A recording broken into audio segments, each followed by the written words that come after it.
मधुबन के बाबा मुरली वाले। आपकी तुलना में कोई न आता, कोई न आता हो। ओम शांति। आज प्यारे बाप दादा के अनमोल मधुर महावाक्य हैं 17 जून 2026। आज भाग्य विधाता बाबा ने नशा दिलाते स्मृति दिलाई कि तुम ब्राह्मण कुलभूषण बच्चे जानते हो कि अभी हम ब्राह्मण संप्रदाय के हैं, फिर देवी संप्रदाय बनेंगे।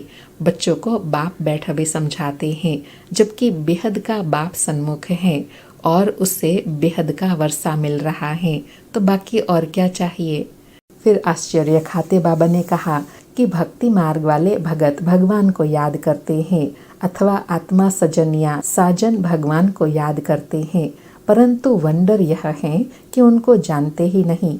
बाबा कहे, ऐसा कभी देखा कि सजनी साजन को ना जाने व बच्चे बाप को ना जाने। फिर रमणीक रूह रिहान करते कहा कि बाबा कहते हैं, लाडले बच्चे तुम मुझसे अपना वर्षा लेंगे ना? तो सब बच्चे कहते हैं, हाँ बाबा क्यों नहीं लेंगे। तो बाबा कहे, अच्छा चंद्रवंशी राम पद पाने में राजी होंगे? तुम क्या बनना चाहते हो? बाबा सौगात ले आए हैं, तुम सूर्यवंशी लक्ष्मी को वरेंगे या चंद्रवंशी सीता को वरेंगे? तो बाबा कहे, तुम अपनी शक्ल देखो, अर्थात पुरुषार्थ का आईना देखो कि हम श्री नारायण व श्री लक्ष्मी को वरने लायक बने हैं। और साथ में कहा कि सतयुग है सूर्यवंशी राजाई पद, सेकंड ग्रेड है चंद्रवंशी। बाबा कहे, जैसे air condition first class second class होता है ना, तो सतयुग की पूरी राजधानी एयर कंडीशन समझो। कहे, साहूकार आदमी टिकट लेंगे तो एयर कंडीशन की लेंगे। तो बाबा कहे, तुम्हारे में भी साहूकार कौन बनते हैं? जो अपना सब कुछ बाबा को दे देते हैं। बाबा यह सब कुछ आपका है, अर्थात जो तन मन धन से सरेंडर हो जाते हैं, ट्रस्टी बन जाते हैं। ऐसे सरेंडर होने वाले ही एयर कंडीशन टिकट लेते हैं। फिर भारत की महिमा बताते कहा कि भारत की महिमा तो बहुत है, भारत जैसा ऊंच देश कोई हो नहीं सकता, क्योंकि भारत परमपिता परमात्मा का बर्थ प्लेस है। यह राज कोई की भी बुद्धि में नहीं बैठता। परमात्मा ही सबको सुख शांति देते हैं आधा कल्प के लिए। भारत ही नंबर 1 तीर्थ स्थान बनता है। सुनते हैं प्यारे बाप दादा के अनमोल मधुर महावाक्य। आज बाबा कहे, मीठे बच्चे सूर्यवंशी राज्य पद लेने के लिए अपना सब कुछ बाप पर स्वाहा करो। सूर्यवंशी राज्य पद अर्थात एयर कंडीशन टिकट। आज मुरली से प्रश्न है, इस दुनिया में तुम बच्चों से अधिक खुश नसीब कोई भी नहीं, कैसे? उत्तर में बाबा कहे, तुम बच्चों के सन्मुख बेहद का बाप हैं, उनसे तुम्हें बेहद का वर्षा मिल रहा है। तुम इस समय बेहद के बाप, टीचर और सतगुरु का बनकर उससे बेहद की प्राप्ति करते हो। दुनिया वाले तो उसे जानते भी नहीं, तो तुम्हारे जैसा खुश नसीब हो कैसे सकते? आज मुरली में गीत बजा, बड़ा खुश नसीब है। ओम शांति। ब्राह्मण कुलभूषण बच्चे जानते हैं, क्या जानते हैं कि अभी हम ब्राह्मण संप्रदाय के हैं, फिर देवी संप्रदाय बनेंगे। बच्चों को बाप बैठ समझाते हैं, जबकि बेहद का बाप सन्मुख है और उससे बेहद का वर्षा मिल रहा है। बाकी और क्या चाहिए? बाबा कहे, बेहद का बाप मिल गया और उनका वर्षा मिल गया, और क्या चाहिए? भक्ति मार्ग कब से चला आता है यह कोई को पता नहीं है। भक्ति मार्ग वाले भगत भगवान को अथवा ब्राइड्स सजनिया ब्राइड ग्रूम साजन को याद करते हैं, परंतु वंडर है कि उनको जानते नहीं। ऐसा कभी देखा कि सजनी साजन को न जाने? नहीं तो याद कर ही कैसे सकती।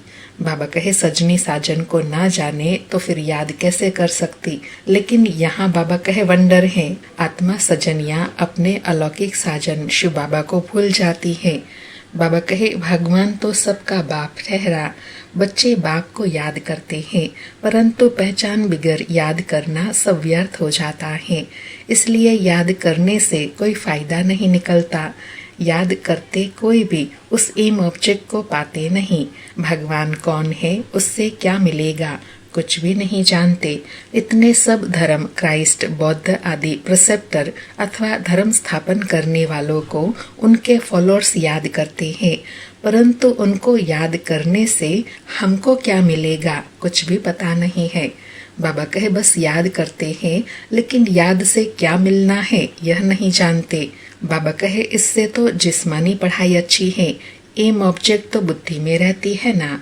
बाबा कहे इससे तो पढ़ाई अच्छी है, बुद्धि में रहता तो है ना, हम इस पढ़ाई से यह पद पाएंगे। बाबा कहे बाप से क्या मिलता है, टीचर से क्या मिलता है और गुरु से क्या मिलता है, यह और कोई भी नहीं समझ सकते हैं। तुम यहाँ बाप के, फिर टीचर के, फिर सतगुरु के बनते हो। बाप और टीचर से गुरु ऊंच होता है। अभी तुम बच्चों को निश्चय हुआ है, कौन सा, कि हम बाप के बने हैं। बाबा हमको 5000 वर्ष पहले मुआफिक आकर के स्वर्ग का मालिक बनाते हैं अथवा शांति धाम का मालिक बनाते हैं। बाप कहते हैं लाडले बच्चे, तुम मुझसे अपना वर्षा लेंगे ना। सब कहते हैं हाँ बाबा, क्यों नहीं लेंगे। तो बाबा कहे अच्छा, चंद्रवंशी राजपद पाने में राजी होंगे, तुमको क्या चाहिए। बाप सौगात ले आए हैं, तुम सूर्यवंशी लक्ष्मी नारायण को वरेंगे या चंद्रवंशी सीता को। तुम अपनी शक्ल तो देखो, श्री नारायण को व श्री लक्ष्मी को वरने लायक हो। बाबा कितना प्यार से पूछकर रियलाइज करा रहे हैं कि बच्चे मैं आया हूँ तुमको वर्षा देने के लिए, तो तुम कौन सा वर्षा लेंगे, क्या पद पाएंगे। उसके लिए बाबा कहे अपनी चेकिंग करनी है, स्वयं को पात्र बनाना है। बाबा कहे बिगर लायक बनने के वर कैसे सकते। अब बाप बैठ समझाते हैं, हूबहू जैसे कल्प पहले समझाया था फिर से समझा रहे हैं। तुम फिर से आकर वर्षा ले रहे हो, तुम्हारी एम ऑब्जेक्ट ही है, कौन सी, बेहद के बाप से बेहद का वर्षा लेने की। वह है सूर्यवंशी राज्य पद, 2nd ग्रेड है चंद्रवंशी। जैसे air condition 1st class 2nd class होता है ना, तो सतयुग की पूरी राजधानी एयर कंडीशन समझो। बाबा कहे तो एयर कंडीशन से ऊंच तो कुछ होता नहीं, फिर है 1st क्लास। तो अब बाप कहते हैं तुम एयर कंडीशन का सूर्यवंशी राज्य पद लेंगे व चंद्रवंशी 1st क्लास का, उससे भी कम तो फिर 2nd क्लास में नंबरवार वारिस बनो, फिर तुम पीछे पीछे आकर राज्य पाएंगे। नहीं तो 3rd क्लास प्रजा, फिर उनमें भी टिकट रिजर्व होती है। बाबा कहे 3rd क्लास में भी टिकट रिजर्व होती है, 1st class reserve, 2nd class reserve, नंबरवार दर्जे होते हैं ना। बाकी सुख तो वहाँ है ही, अलग अलग कंपार्टमेंट है ना। साहूकार आदमी टिकट लेंगे एयर कंडीशन की, तुम्हारे में साहूकार कौन बनते हैं। तो बाबा पूछे आप बच्चों में साहूकार कौन बनते हैं, जो सब कुछ बाप को दे देते हैं। बाबा यह सब कुछ आपका है, भारत में ही महिमा गाई हुई है। तो बाबा कहे आप बच्चों में साहूकार कौन बनते हैं, जो अपना सब कुछ बाबा के आगे सरेंडर करते हैं। बाबा कहे भारत में ही महिमा गाई हुई है, सौदागर, रत्नागर, जादूगर, यह महिमा है बाप की, न कि श्री कृष्ण की। श्री कृष्ण ने तो वर्षा लिया, सतयुग में प्रालब्ध पाई, वह भी बाबा का बना। प्रालब्ध कहाँ से तो पाई होंगे ना, लक्ष्मी नारायण सतयुग में प्रालब्ध भोगते हैं। अब तुम बच्चे अच्छी रीति जानते हो, जरूर उन्होंने पास्ट में प्रालब्ध बनाई होंगे ना। बाबा कहे सतयुग में नंबर 1 जन्म में इतनी प्रालब्ध पाई है, तो जरूर पास्ट जन्म में ही पुरुषार्थ किया होगा। बाबा कहे नेहरू की प्रारब्ध कितनी अच्छी थी, जरूर अच्छे कर्म किए थे, बिगर ताज भारत का बादशाह था। भारत की महिमा तो बहुत है, भारत जैसा ऊंच देश कोई हो नहीं सकता। भारत परमपिता परमात्मा का बर्थ प्लेस है, यह राज कोई की भी बुद्धि में नहीं बैठता। परमात्मा ही सबको सुख शांति देते हैं। आधा कल्प के लिए भारत ही नंबर 1 तीर्थ स्थान है, परंतु ड्रामा अनुसार एक बाप को भूलने से सृष्टि की हालत कैसी हो गई है। इसलिए शिव बाबा फिर से आते हैं, निमित्त तो कोई बनते हैं ना।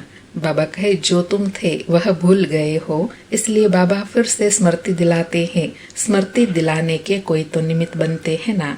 बाबा कहे अब बाप कहते हैं अशरीरी भव, अपने को आत्मा निश्चय करो। मैं आत्मा किसके संतान हूँ यह कोई जानते नहीं। वंडर है ना, कहते भी हैं, ओ गॉड फादर रहम करो। बाबा कहते भी हैं, फिर भी नहीं जानते। शिव जयंती भी मनाते हैं, परंतु वह कब आए थे कोई को पता नहीं। और यह है 5000 वर्ष की बात। बाप ही आकर नई दुनिया सतयुग स्थापन करते हैं। सतयुग की आयु लाखों वर्ष तो है नहीं, तो घोर अंधियारा है ना। गीता का उपदेश कितना आकर सुनते हैं, परंतु न पढ़ाने वाले न पढ़ने वाले कुछ समझते हैं। बाप कितना सहज कर समझाते हैं। सिर्फ बाप को याद करो, गृहस्थ व्यवहार में रहते कमल फूल समान बनो। विष्णु को ही सब अलंकार दिए हैं, शंख भी दिया है, फूल अर्थात कमल भी दिया है। वास्तव में देवताओं को थोड़े ही दिया जाता है। यह कितनी गुह्य गंभीर बातें हैं। बाबा यह ज्ञान की कितनी गुह्य समझने वाली बातें हैं। इसका सब आध्यात्मिक रहस्य है। बाबा है ब्राह्मणों के अलंकार, परंतु ब्राह्मणों को कैसे देवे। आज ब्राह्मण है, कल शूद्र बन पड़ते हैं। ब्रह्मा कुमार ही शूद्र कुमार बन पड़ते हैं। इसलिए बाबा संपूर्ण रूप को यह निशानी दे दिया है, अलंकार दे दिए हैं। बाबा माया देरी नहीं करती। अगर कोई गफलत की, बाप की श्रीमत पर न चला, बुद्धि खराब हुई, माया अच्छी तरह चमाट मार मुंह फेर देती है। मनुष्य गुस्से में कह देते हैं ना, थप्पड़ मार मुंह फेर दूंगा, तो माया भी ऐसी है। बाबा को भूले और माया 1 सेकंड में थप्पड़ मार मुंह फेर देती है। अर्थात ऐसा कर्म करने से फिर माया बाबा की विस्मृति करा देती है। बाबा 1 सेकंड में जीवन मुक्ति पाते हैं, माया 1 सेकंड में जीवन मुक्ति खत्म कर देती है। कितने अच्छे अच्छे बच्चों को माया पकड़ लेती है, देखती है कहाँ गफलत में है तो जट थप्पड़ मार देती है। बाप तो आकर पुरानी दुनिया से मुंह फिराते हैं। लौकिक बाप कोई गरीब होता है, पुरानी झोपड़ी में रहते हैं, फिर नया बनाते हैं, तो बच्चों की बुद्धि में बैठ जाता है, बस अब नया मकान तैयार होगा, हम जाकर बैठेंगे, यह पुराना तोड़ देंगे। अब बाप ने तुम्हारे लिए हथेली पर बहिश्त अथवा वैकुंठ लाया है। कहते हैं, हे लाडले बच्चे, आत्माओं से बात करते हैं। बाप समझाते हैं, मैं भी ड्रामा के वश हूँ। ऐसे नहीं कि ड्रामा के बगैर कुछ कर सकता हूँ, नहीं। बच्चे बीमार पड़ते हैं, ऐसे नहीं मैं ठीक कर दूंगा, ऑपरेशन करने से छुड़ा दूंगा, नहीं। कर्म भोग तो सबको भोगना ही है। बाबा अगर मैं ऐसे ही ठीक कर दूं तो फिर हिसाब किताब कैसे चुकता होगा। बाबा तुम्हारे ऊपर तो बोझ बहुत है, क्योंकि तुम सबसे पुराने हो, सतो प्रधान से एकदम तमो प्रधान बने हो। अब तुम बच्चों को बाप मिला है तो बाप से वर्षा लेना चाहिए। तुम जानते हो, कल्प कल्प ड्रामा अनुसार हम बाप से वर्षा लेते हैं। जो सूर्यवंशी चंद्रवंशी घराने के होंगे वह अवश्य आएंगे। जो देवता थे फिर शूद्र बन गए हैं, फिर वही ब्राह्मण बन देवता संप्रदाय बनेंगे। यह बातें बाप बिगर कोई समझा न सके। बाप को तुम बच्चे कितने मीठे लगते हो। कहते हैं, तुम ही कल्प पहले वाले मेरे बच्चे हो। मैं कल्प कल्प तुमको आकर पढ़ाता हूँ। कितनी वंडरफुल बातें हैं। बाबा कितनी वंडरफुल बातें हैं। कल्प पहले वाली बाबा स्मृति दिलाते हैं। निराकार भगवान वाच, शरीर से वाच करेंगे ना, शरीर अलग हो जाता है तो आत्मा वाच नहीं कर सकती। अर्थात बाबा शरीर और आत्मा दोनों अलग अलग हो जाते हैं तो आत्मा कैसे बोल सकती है।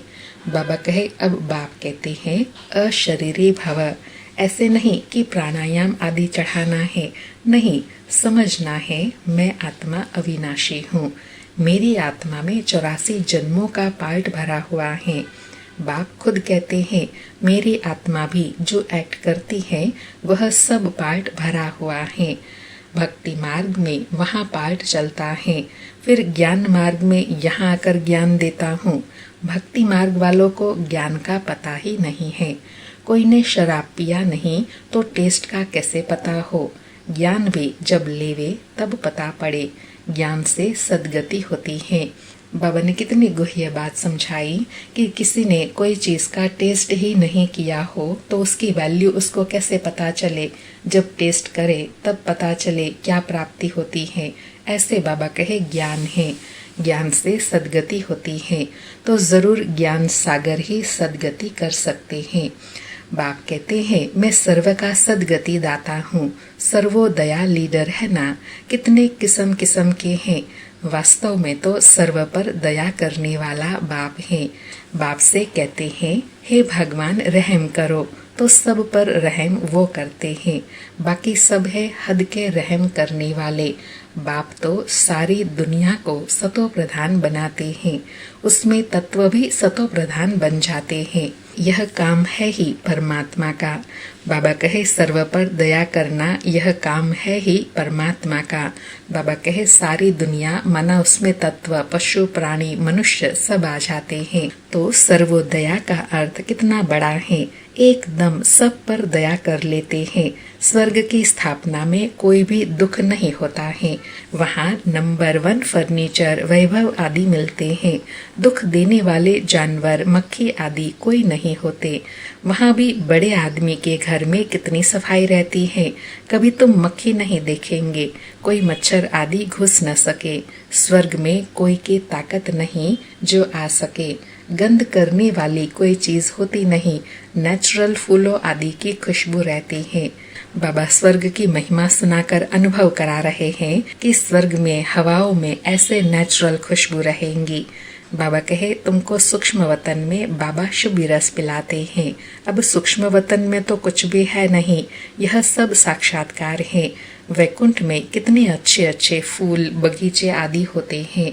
सूक्ष्म वतन में थोड़े ही बगीचा रखा है। यह सब है साक्षात्कार। यहाँ बैठे हुए तुम साक्षात्कार करते हो। गीत भी बड़ा फर्स्ट क्लास है। तुम जानते हो हमको बाप मिला और क्या चाहिए। बेहद के बाप से बेहद का वर्षा लेते हैं तो बाप को याद करना चाहिए। बाबा कहे जब इतनी प्राप्ति कराता हूँ तो ऐसे बाप को याद करना चाहिए। बाप की मत मशहूर है। श्रीमत से हम श्रेष्ठ ते श्रेष्ठ बनेंगे। बाकी है सबकी आसुरी मत। इसलिए वह जानते नहीं कि सतयुग में सदैव सुख था। लक्ष्मी नारायण का राज्य था। छोटेपन में वही राधे कृष्ण है। उनके चित्र आदि कुछ है नहीं। स्वर्ग में तो सब बच्चे बड़े फर्स्ट क्लास होते हैं। चंचलता की कोई बात ही नहीं होती है। अच्छा, मीठे मीठे सिकेलधे बच्चों प्रति माता पिता बाप दादा का याद प्यार और गुड मॉर्निंग। रूहानी बाप की रूहानी बच्चों को नमस्ते। हम रूहानी बच्चों की रूहानी माता पिता बाप दादा को याद प्यार गुड मॉर्निंग और नमस्ते नमस्ते। सारी मुरली से धारणा के लिए सार है। पहला पॉइंट, जब इस पुरानी दुनिया से मुंह फेर लिया तो फिर ऐसी कोई गफलत नहीं करनी है जो माया अपनी तरफ मुंह कर ले। श्रीमत पर अवज्ञा नहीं करनी है। बाप से पूरा वर्षा लेना है। दूसरा पॉइंट, बाप पर अपना सब कुछ स्वाहा कर पक्का वारिस बन सतयुगी एयर कंडीशन टिकट लेनी है। एम ऑब्जेक्ट को बुद्धि में रख पुरुषार्थ करना है। आज प्यारे बाबा का वरदान है, स्वस्थिति द्वारा सर्व परिस्थितियों का सामना करने वाले अव्यक्त स्थिति के अभ्यासी भव। स्वस्थिति द्वारा सर्व परिस्थितियों का सामना करने वाले अव्यक्त स्थिति के अभ्यासी भव। स्पष्टीकरण है, जब अव्यक्त स्थिति के अभ्यास की आदत बन जाएंगी तब स्वस्थिति द्वारा हर परिस्थिति का सामना कर सकेंगे और यह आदत अदालत में जाने से बचा देंगी। इसलिए इस अभ्यास को जब नेचुरल और नेचर बनाओ तब नेचुरल कैलेमिटीज हो, क्योंकि जब सामना करने वाले स्वस्थिति में हर परिस्थिति को पार करने की शक्ति धारण कर लेंगे तब पर्दा खुलेगा। इसके लिए पुरानी आदतों से, पुराने संस्कारों से, पुरानी बातों से पूरा वैराग चाहिए। बाबा कहे ऐसी अपनी स्वस्थिति बनाने के लिए पुरानी आदतों, पुराने संस्कारों और पुरानी बातों से पूरा वैराग हो, तभी अचल अडोल स्थिति बनेगी। आज का स्लोगन है, स्वयं को निमित्त कर्महार समझो तो किसी भी कर्म में थकावट नहीं हो सकती। स्वयं को निमित्त कर्महार समझो तो किसी भी कर्म में थकावट नहीं हो सकती। अभी मातेश्वरी जी के अनमोल महावाक्य हैं, मृत्युलोक, देवलोक, भूत प्रेतों की दुनिया का विस्तार। मम्मा कहे, बहुत मनुष्य प्रश्न करते हैं, यह जो अशुद्ध जीव आत्माएं जिनको घोस्ट कहा जाता है, यह सच है या कल्पना है अथवा वहम है। उस पर आज स्पष्ट समझाया जाता है कि मनुष्य आत्मा जब विकर्म करती है तो उनको अनेक प्रकार से सजाएं भोगनी अवश्य पड़ती है, और भोगनी भी मनुष्य जन्म में है, न कि जानवर, पंछी और पशु योनि में। दुख सुख भोगने की महसूसता मनुष्य में जास्ती है, न कि जानवरों में। इस सृष्टि खेल में मुख्य पार्ट मनुष्य का है। यह जानवर, पंछी आदि तो जैसे सृष्टि ड्रामा की शोभा है। सारे कल्प के अंदर सतयुग आदि से कलयुग के अंत तक मनुष्य आत्माओं के 84 जन्म हैं। बाकी यह 84 लाख तो जानवर, पंछी आदि की वैरायटी हो सकती है। अब यह सब राज परमात्मा बगैर कोई नहीं समझा सकता। आत्माओं का निवास स्थान है ब्रह्म महातत्व अर्थात निराकारी दुनिया। बाकी इन जानवरों की आत्माएं ब्रह्म तत्व में नहीं जा सकती, वह इस आकाश तत्व के अंदर ही पार्ट बजाती है। उन्हों का भी मर्ज इमर्ज का और सतो रजो तमो में आने का पार्ट होता है। इसलिए प्रकृति के बहुत विस्तार में न जाकर पहले हम अपनी आत्मा का कल्याण करें, अर्थात मन मना भव। मम्मा कहे, इन सब बातों के विस्तार में जाने से अच्छा है कि जिसमें अपना कल्याण है उसमें स्थित हो जाए, अर्थात मन मनाभव स्थिति में स्थित हो जाए। मम्मा कहे, अब आते हैं मनुष्य आत्मा पर। तो जो आत्माएं अशुद्ध कर्म करने से विकर्म बनाते हैं, वो अपने अशुद्ध संस्कार अनुसार जन्म मरण के चक्र में आई, आदि मध्य अंत अर्थात मरने के समय अपने ही किए हुए विकर्मों का साक्षात्कार पाई, सूक्ष्म में सजा भोगती है। इस थोड़े समय में अनेक जन्मों का दुख महसूस होता है। फिर शरीर छोड़ जाकर गर्भ में दुख भोगती है, और फिर संस्कार अनुसार ऐसे माता पिता के पास जन्म ले वहाँ भी अपने जीवन में सुख दुख भोगती है। इसको कहा जाता है आदि मध्य अंत। मम्मा कहे, परंतु कोई कोई आत्मा को जल्दी शरीर नहीं मिलता है। वह आकारी रूप में इस आकाश तत्व के अंदर घोस्ट बन भटकती रहती है। वह भी एक सजा है, अर्थात भोगना है। उस अशुद्ध जीव आत्मा के साथ किसी का हिसाब किताब होता है तो वो उनमें प्रवेश कर उनको दुख देती है, अर्थात हिसाब किताब चुकतू कर फिर जाकर अपना शरीर धारण करती है। कोई जीव आत्मा तो जिसमें प्रवेश करती है उनको बहुत मारती भी है, बहुत कष्ट देती है, परंतु यह सब हिसाब किताब के अंदर भोगने का प्रकार है। मम्मा ने कितनी सूक्ष्म बात बताई कि यह जो भी चलता है, चाहे घोस्ट प्रवेश करती है या फिर वो प्रवेश कर मार पिटाई करती है या जो भी तंग करती है, दुख देती है, यह सब भोगना के अंदर आता है। यह सब भोगना के प्रकार है। मम्मा कहे, जो सभी मनुष्य तन में ही सुख दुख महसूस होता है।